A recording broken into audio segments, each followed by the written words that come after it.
ঢাকাই সিনেমার আলোচিত নির্মাতা রায়হান রাফি ও চিত্রনায়িকা তমা মির্জার প্রেমের গুঞ্জন এতদিন ছিল গসিপ জগতের পুরনো আলোচনা। তবে এবার নতুন করে আলোচনার ঢেউ তুলেছে একটি ছবি, যা তাদের বিয়ের গুঞ্জনকে করেছে আরো জোরালো। সোমবার ছিল তুফান নির্মাতা রায়হান রাফির জন্মদিন। বিশেষ দিনে কেক কাটার মুহূর্তে তার পাশে দেখা গেছে মা এবং অভিনেত্রী তমাকে। ব্যাস, এই ছবি ভাইরাল হতে আর দেরি হয়নি।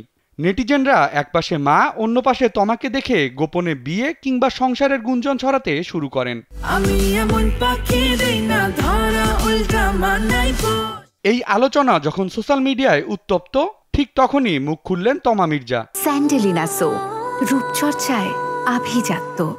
তবে প্রেম, বিয়ে কিংবা সংসার এই শব্দগুলোর ধারের কাছেও না গিয়ে বেশ কৌশলী এক বার্তা দিলেন তিনি।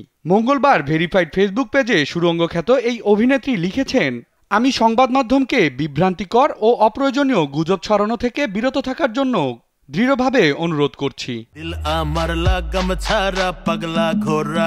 তবে এখানেই শেষ নয়। তমা আরও লিখেছেন, আমি একজন শিল্পী আর আমার মূল মনোযোগ কাজের দিকে।